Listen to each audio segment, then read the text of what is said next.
Romana says, is it prohibited to recite the Quran while we are wearing our shoes? People look at us strangely if we read the Quran with shoes on. Romana, if you care about what the people say, this will never end. Because the vast majority of people are ignorant. They have no knowledge about Islam. So what they like and dislike is not related to Islam. It's related to their culture, related to their misconceptions, but it has nothing to do with Islam. What is wrong in wearing shoes while reciting the Quran? So though Allah Azza wa Jal addressed Musa, and Allah told him, take off your sandals. You are in the holy, sacred valley of Tuwa, for example, in the Quran. Well, this is not an indication, not an evidence at all, because this is an instruction to Prophet Musa in a specific place, in a specific scenario. We as Muslims don't care about what these ignorant people say, because we have an authentic hadith which states that the Prophet ﷺ led the congregation in the masjid of the Prophet in Medina while wearing his shoes, and all the companions behind him were wearing their shoes. And in the middle of the prayer, he took them off. So all the companions took them off. And after the prayer, he explained to them that Jibreel came to him in the middle of the salat and told him that there is an impurity on his sandals, so he took them off. This is authentic. Which is more sacred and important? Reciting the Quran or standing in front of Allah in prayer?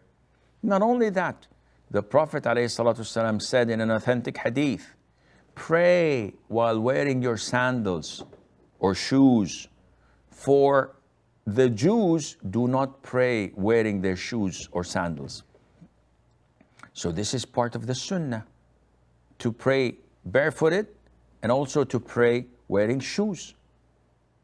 So to come and claim that reciting the Quran while wearing your shoes is not good, and people look weird and strangely at you when you do this, this is not part of Islam at all.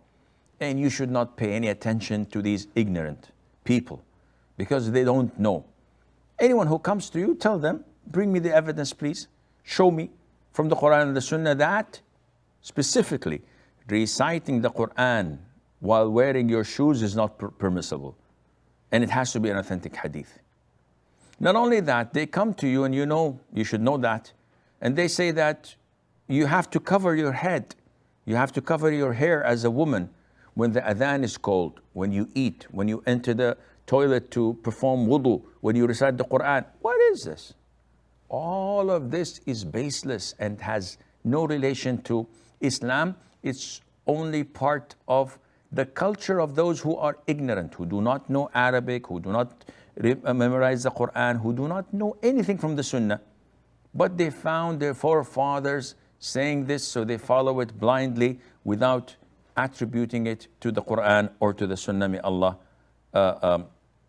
guide them to proper Islam. And in addition to that, if those people think that reciting the Quran is disrespectful while having your shoes on, then what will they say to the hadith in Sahih al-Bukhari and Sahih Muslim, when the Prophet himself alayhi salatu wasalam used to put his head in Mother Aisha's lap while she was on her menses, and he used to recite the Quran? What would you say to that? So these guys said, wow, this might be a fabricated hadith. It is agreed upon. It's the highest level of authenticity, Bukhari and Muslim. So the Prophet used to put his head in Mother Aisha's lap while she was in the state of menses. And this did not prevent him from reciting the Quran, revising it, and she's listening to it without any problem.